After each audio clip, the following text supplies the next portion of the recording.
Jennifer Kite-Powell, the host of this show you're listening to right now of Tiny Little Victories podcast. Thank you so much for coming back today. And I want to talk to you guys today about emotions and how companies and brands are using your emotions to market to you and to connect to you. To be honest, sometimes I think this is pretty evil. Like, we're so gullible. I think a robot would be like, I don't think so. Stop marketing to me. But humans, nope, we are totally guided by our emotions. That being said, I do think our next guest, Rosa Schmidt, who is the founder of the communications and story agency called DEFAM in London, talks about emotional communications in terms of being more connected to people around issues that matter. And that would be climate change or sustainability, poverty, food security. I mean, come on, let's face it. This is way more important than buying an Apple phone, right? They are things that connect us. There's the subjective experience to things, there's the physiological response with emotion, and then behaviors. I think this is sort of where I feel like a robot would learn better and not be as emotional. Although, technically, if you really watch an old Battlestar Galactica episode, those Cylons are pretty emotional, which, just goes to show even robots can be emotional. So sit back, kick back, take a little cocktail, and enjoy this next guest with Rosa Schmidt.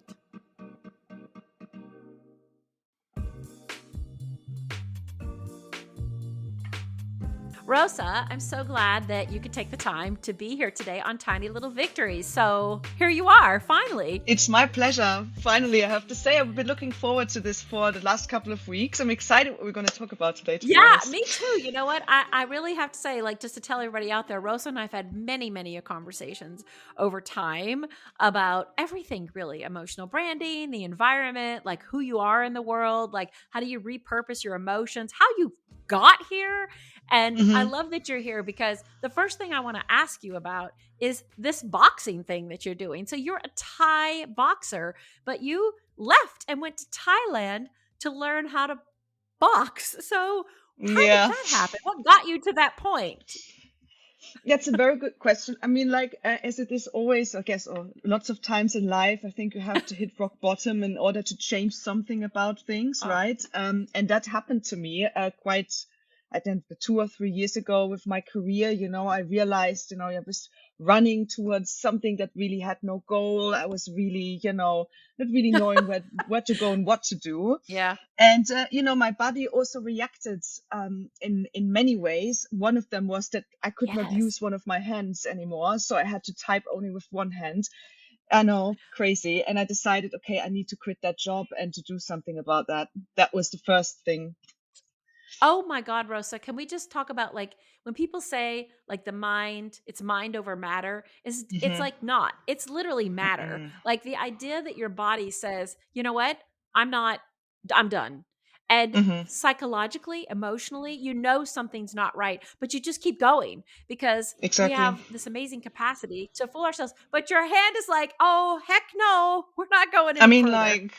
I was shocked, believe me, myself. And, to see that I feel like I was ignoring my intuition and everything that was also part of my personality, as with all of us. We were not only logic, we're also emotions, again, here coming to repurposing. And I decided to get in touch with that again and confront myself in a lot of ways. And therefore, I decided boxing might be a good idea. A friend of mine was at that camp and said it was amazing. And then I decided, actually, why not? I need to be somewhere else in different space and time and, focus on something that helps me to create resilience. So I decided to do that and broke my toe twice, matter of fact, within these 2 weeks, but still kept going. And it was tough. So that's my story to boxing so far. I love it. Are you still boxing today? I still box. I have my third fight in July.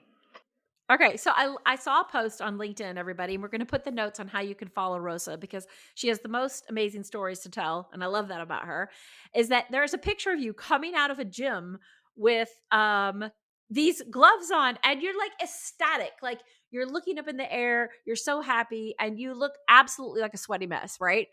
And Hmm. I love it that you use this content to talk about like repurposing your emotions.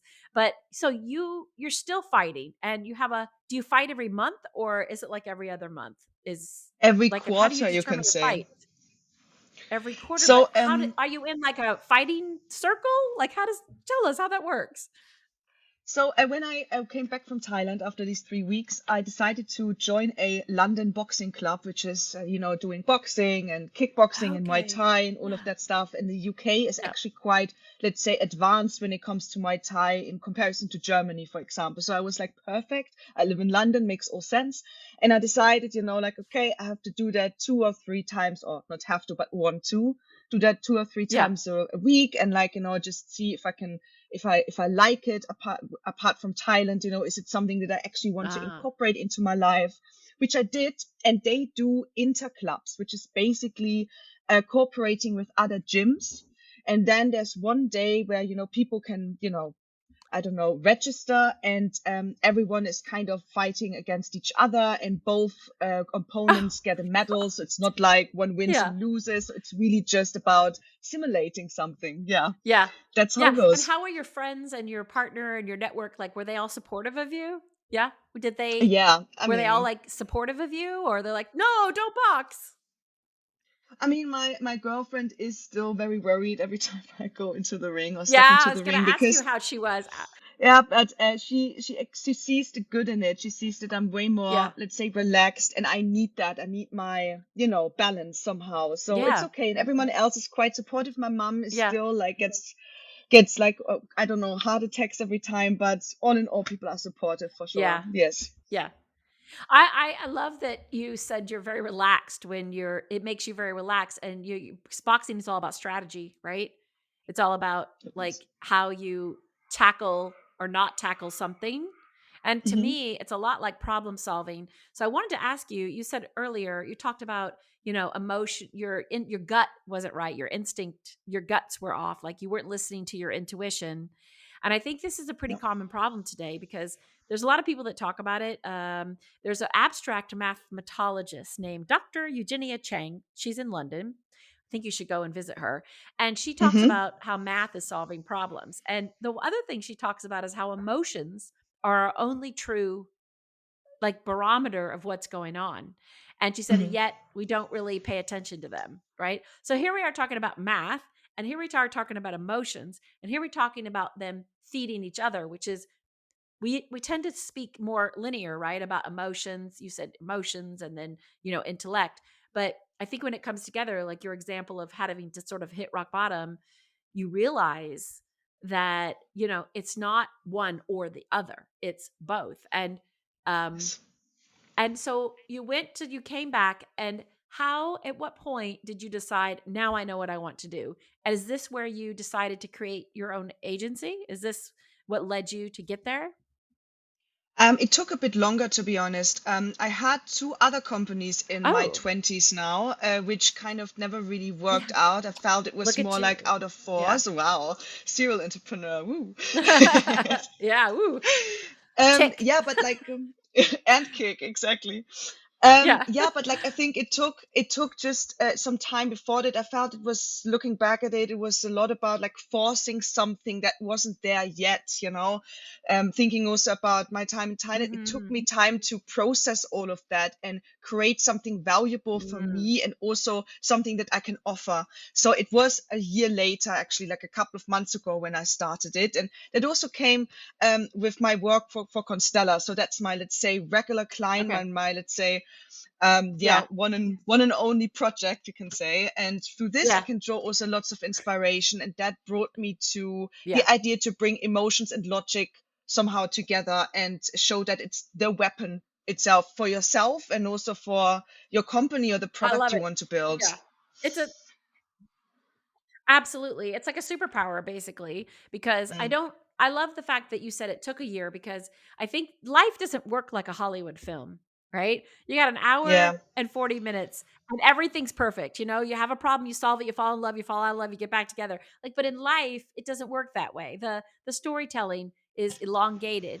So the fact that I think that you took time to process. Also, I'm this way when I create stories or when I write a lot. I hear something and then like 6 months later this will just bleh, it'll just come right out of me, right? Because Mm-hmm. Yes. you're I think a writer, a storyteller like has to live.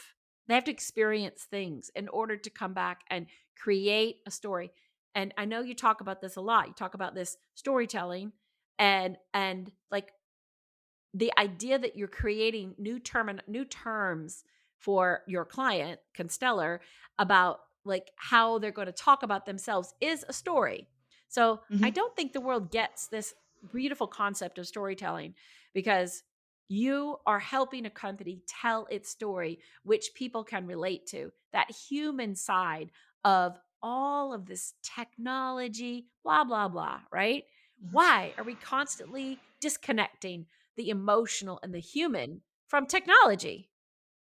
Don't ask me. That's exactly what I was thinking, like literally an hour before we had the podcast, because I don't get it why we're so scared of being ourselves and like connect somehow. I know truth hurts, if it's in your personal life or if it's in a Yes. business decision, as we know, but like Yeah. in transparency, in the end, it serves so much more. Like when I can give you an example with boxing or when you do any other sports, strategy is important. You can learn a lot. You can be technically Yes. amazing and logically amazing. But when you are in the moment and when it's about, what does success mean? It's all about what's around you and how you feel, how is your opponent. All of these things matter, in order to create success and oh yeah. But to like Oh yeah. just cut that out, I think it's just it's not Yeah. wise. It's a necessity Yeah. to think about that. Yeah, and I think since we're talking about like emotional branding, emotional communication, I do feel like this is the sweet spot, this like sort of renaissance in a way where we've come so far from technology. And I do think there's a lot of talk of like, AI is going to take our jobs away. And we scream about it as a negative thing, but yet nobody talks about, like you said, like, what is the emotional side of this? We are a complex individual as humans. We are the only species that doesn't learn from its mistakes, right? We keep going and going and going. So And much. as technology advances, yeah, it's too much, right? I'm just Mm-hmm. exhausted by it in a way. Mm-hmm. And Mm-hmm. I challenge myself like you do with your boxing, which was so inspiring to me, Rosa, is when I get to those moments and I've been down at the bottom so much that you don't even want to get up out of bed. You're like, what is my purpose? I don't even know that I have one. And slowly pushing yourself. For me, it's the pool. It's swimming, like it's swimming in open water. It's swimming, in a swim team. It's my beekeeping. It's my gardening. And I go and I Mm-hmm. stop and I do those things and I can feel my brain resetting. Like I can feel it getting back Yes. into the place it needs to be. Part of me wonders if like what you're doing is going to spread and take root in your clients, and as those people are humans, they then take that, what you're giving them, what you're gifting them, this idea to think about the emotional side of technology and creating solutions for a very distraught world right now is going to continue to like be passed on. Do you ever think about that in terms Oh of yeah. like your contribution? Oh, okay. Oh, yeah. I love that. I mean, absolutely. I guess you know for sure. I mean, that sounds maybe confident. I guess you have to be confident these days, because people have no Yeah. zero attention span, so you have to leave your mark somehow. Yes, of course. I mean, like I do hope that with like this Yeah. storytelling, this way of creating content or like thinking just differently, like it can bring people to a different perspective. Doesn't mean that their perspective is wrong, Yeah. but to add something to it, Exactly. I do hope that I can do that. Yeah. Yes, that would make me Yeah. feel joyful. I think that would be pure bliss. I don't know how you feel, Jennifer, if that's also something that you think I about in your job. Obviously, yes. Yeah, all the time, all the time, all the time. It is all the time. And that's why it's so nice to talk about it. And I got to tell you, to the listeners out there, that Max Gulda, who's the CEO of Constellar, was on the podcast last week. And as you remember, he mentioned the woman known as Rosa on the podcast, because he was talking Mm. about thermal intelligence. And I want everyone to know and hear this, that reference to thermal intelligence, he said, was created by the person that you're listening to on this podcast, Rosa. So Yes. he said you came up with that. And because I had said to him, I love this word and this phrase, thermal intelligence. I love it. People get it. Intelligence is something we all get. And he said, yeah, you created that. But that has allowed him to talk to people differently and to tell their story. Because frankly, to everyone that's listening out there, if we don't make a change right now in how we grow our food, in 6 short harvests, as Max said, food Mhm. prices will be 4 times higher than they are. And that is from 2022. Only 6 harvests away. And so you have helped them show the importance of using technology and data to show the breakdown and the pain, actually, of what's happening in the earth's soil. And Mhm. you can make that complicated and scientific, but I think this is why emotional storytelling is so important, because you created a way for him to tell that story that makes sense, right? That's human. Exactly. I'm so glad that you said that. You didn't mention it. I'm glad you were Well, putting that in he now. probably shouldn't have. Yeah, yeah. And I think, as you were, like you said, like, it's a complicated, very short attention span world out there. And what have you, I guess, in that terms, what have you found to be the most successful part of what you're creating here with the DEFM agency? Rosa, have you always been what you consider a storyteller, or is this something you've learned over time? I mean, I think it's a mixture of both. If I have to choose, I would say it's something that comes with experience. Definitely. Okay. When I look at, like studying and like learning about the ins and outs, yes, okay, it helps, Obviously, we're also like born to like have some talents, right? We're creative, or we're more logical, or we have these Yeah. kind of hobbies, or whatever that might be. So that Yeah. potentially, maybe I have a fundament that, is prone to be a storyteller. But I do think with the experience in my life that make these stories unique. When I look at the stories I wrote 2, 3 years ago, also for Constella, it's no comparison to now. And I hope in the next 3, 4 years, it's going to even be better. So I think it's a work in progress, and I can't wait to get older. You Yeah. know what I mean? Perfect. Yeah. Yeah. Oh, yeah. I love being old. It's great. You're going to love it.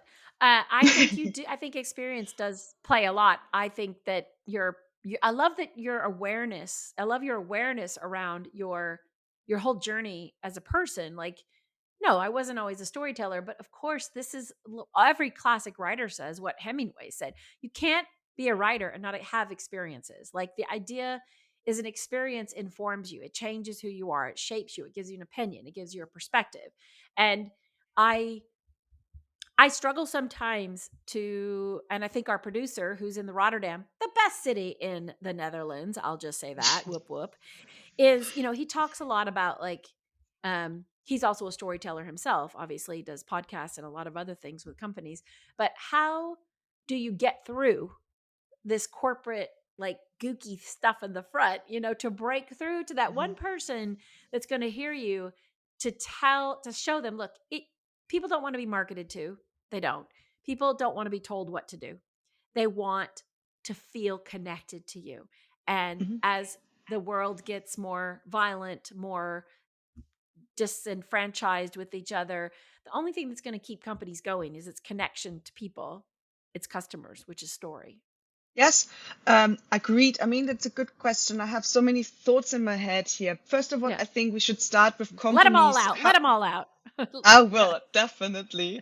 But like when you look at companies right now, I think lots of them are thinking, okay, we have a product, we're going to make money, and that equals community. As you say, like connection, that's the other way around. Like the end product needs to be money and not community. Something like that needs to start way before even a product is on the market, because people also were there beforehand. They had needs and passions beforehand, and now you're coming up with your product. So I do believe in order to break through all of that is changing the equation, starting internally with founders or executive teams, or however these teams are all called, to start thinking differently about the product and who they are, and maybe discover themselves through that as well.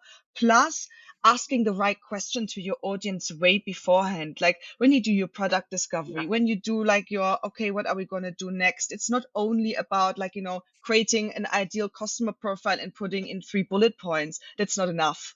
Like, what the hell is that? Sorry.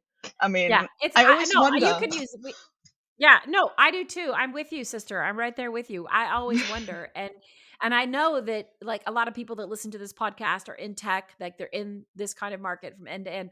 And personally, I think people are fatigued by it. I was just on a call that was a discovery, and it was actually great. And as these guys were Mhm, talking, you could feel like the shift away. But I could also hear that, and I love to call this, Rosa, programming, because everybody is programmed. We're programmed to think a mhm, certain way about a person. We're programmed to think a certain way. Joe Dispenza wrote about this a long time ago as a neuroscientist, and how to change who you are, how to like, I can't remember the name of the book exactly, but the idea is like, we're just programmed. If you could break your programming, then you can do something differently. Like, why do you have to be this way? And I think your point of like these product guys who start like with these personas, it's not the way. Like, how does this impact mhm. somebody? How does this change a world problem? Exactly. Exactly. Exactly. And I do believe like a lot of people are Because we just have a lot about of their problems out product and there. their vision. Oh my God, sorry, Jennifer. Yeah, I agree. We will. I agree. No, I agree. It's okay. So We'll yeah, and figure it, it it, out. it We'll annoys figure me, this part out. like I have to say. Yeah. Oh, sorry. No, it doesn't. I think it's okay for it to annoy you. I think you can't make change in a system, right? If you're not going to be annoyed and speak up and speak out. I don't think it's possible. I hear that a lot. I get a lot from people. They're like, we just want to, let's just do a press release. I'm like, nobody cares. Like, nobody. Exactly. As also 13-year tech journalist, I can tell you, I don't get if I get a press release, I just dump it. I don't care. I don't want it. It doesn't help me because I know it's been run through legal and there's a ton of marketing lingo in there and it does not tell me a story.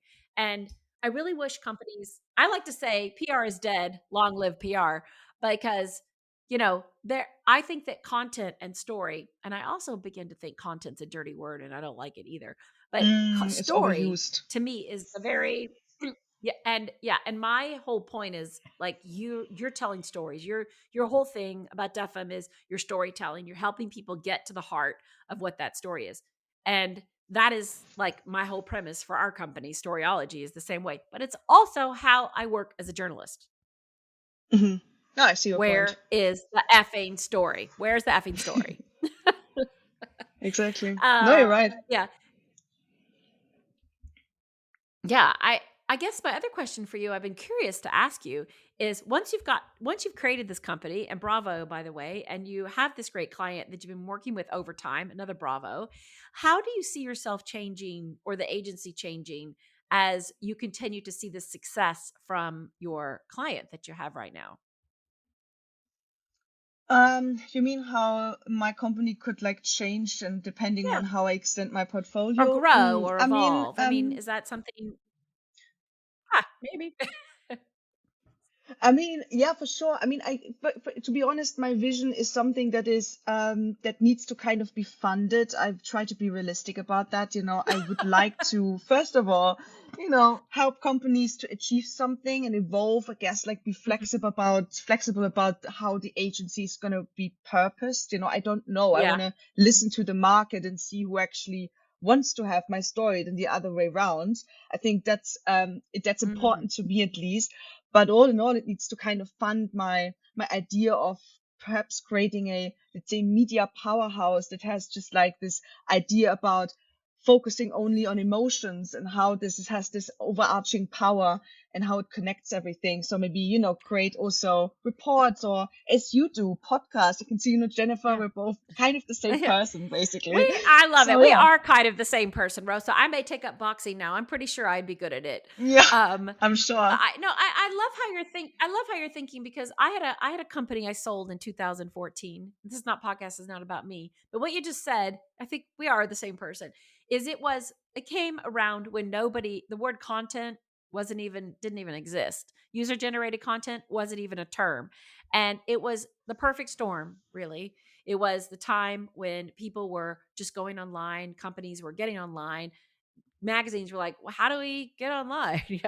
And so there was nobody that was creating, what we would call content and story today. That's how I got started. So rode that wave, sold that company, and did a lot of consulting work on my own, and then restarted this company. And again, I think we're at the perfect storm right here, right now. You are at the perfect storm. We're at the perfect storm of what you just said. How do you take this to the next level in terms of, let's talk about emotional branding? I'm not talking about psychologists. I'm not talking about a bunch of people giving you some data points around.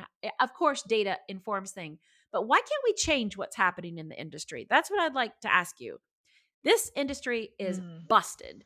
I think PR is broken. I think PR agencies don't listen. I think that they still think, yeah, we tell stories. No, you effing don't. Like, you guys still push the same thing. How many pieces of coverage do I get? It doesn't matter, because also that's not how it works. And I want to know, how can we change this industry? Because I had someone tell me recently, big agency, will not say a name, very friendly, known them for a long time. They're in London. And he said, oh my God, I love what you're doing. I love it. This is so great. I want to pass you around this agency. We can use you, because I don't understand your business model. I said, what do you mean? He goes, well, you're not charging by the hour. You've bundled everything into these. We do story credits, basically, like, what kind of story do you want? It's long, short, like, here's a credit, you buy credits. And he said, and I quote, this actually validates every single thing you do, whereas agencies don't know how to measure. That's why they just keep charging these clunky numbers. And that's why people say, I don't know, it's got to be cheaper, because they don't put any value. He said, but you've actually shown, I can buy 75 credits and you could do this many things or this many things. It values the story, right? And he said, but people don't get that. He said, it's too advanced. We're too stuck in our ways. And I'm like, oh. You can't be serious. I think it's the other way around. Yeah, I think it's brilliant. He said that. I mean, Jennifer, but I he have to tell you. recognizes. I have to interrupt you here, because I feel like I think it's a brilliant idea to do that, because it is about playing, In the end, you give people these credits and you can play with it, and they can make their own decisions. Don't steal it. No, I'm not stealing it. Don't worry. Rosa, it's really about you, but I love that, because I mean, you are in the same business. The same business is also, how do we get people to value what we do instead of devalue it? Because I'm pretty sure you'd never ask a CTO to work for nothing, or devalue the contribution that a CTO would make to a product or the technological roadmap for a company, right? But yet for somebody that's a storyteller, or you call yourself inbound marketing, like, they're like, oh, I got to spend this money. Bleh. They don't value it. They know they need it, but needing something and wanting something are two different things. Correct. Good question. I mean, I have two ways we could go with that. Like, the first one would be to say, I mean, what I do and what I realize is just important to kind of always bring in revenue-driven aspects, if I like it or not. Yeah, to not only tell a story, but tell a second story parallel to this, to explain why this is all going to work, quantify it, even though I don't like that either.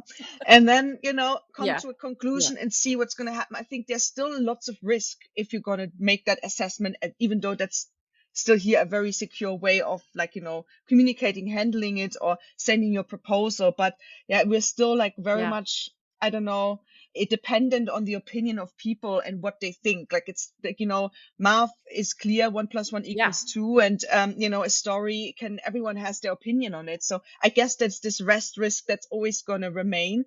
I do believe, because you also said and mentioned AI. there is a big opportunity, to be honest, with AI. It is Yeah. something where I feel like as society, we conditioned us so much into, some kind of validation theories, what's right or wrong, what's culture and what's not. And I think AI can help us come back to our senses and realize that intuition and all of that is something that can help us, and AI I think can help us with that. That's it, and bridge that what we What right now I lost, I love, that is guess. the first, okay, what, that is the first time, that is brilliant. I have never heard that. That is a beautiful way. AI can help us get back to basically our humanity, if you will. Were you taking us in Yes, that direction? yes, Um, I love that. I love that fact that, yeah, man, where you just dropped a bomb, mic drop. That's a mic drop in this podcast right there.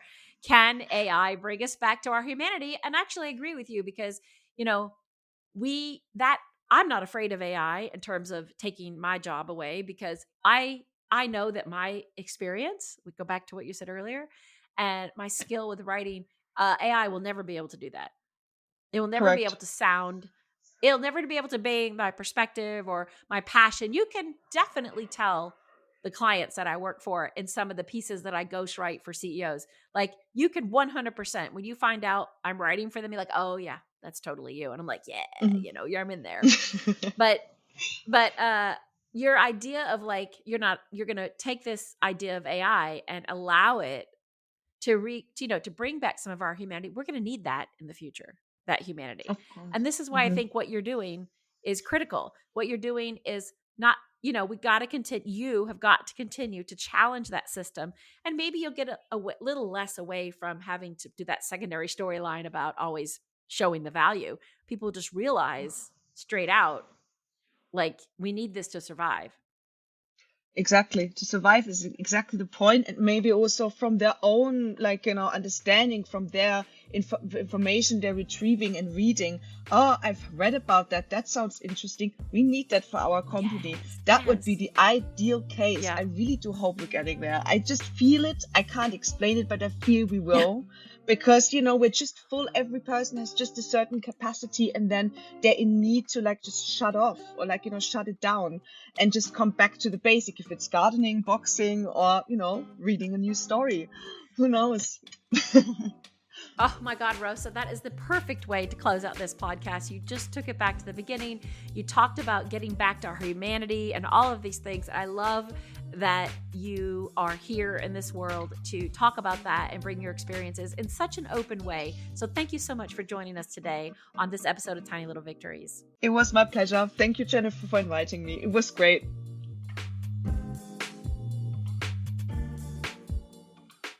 Okay, well, that is the end of this episode with Rosa Schmidt, and I hope you enjoyed listening to us literally talk about everything and emotions and what people are doing and why can't they do better. And yeah, I feel like sometimes it's a little bit of a soapbox, but hey, what else are you going to do today if not get on a soapbox, right? So I'd like to thank you all for listening. I'd love, love, love to give you all a big hug, and thank you so much for commenting and sharing tiny little victories on our social channels on tiny_little_V's on LinkedIn and Instagram. Wow. I mean, lately we're getting a lot of comments and they've just been incredible. So thank you for taking the time. I know we're all really busy. I know we're pulled in a million different directions, but the sharing and caring and love, I can feel it. I feel it all the way through this microphone. So stick around for another episode in 2 weeks on Tiny Little Victories.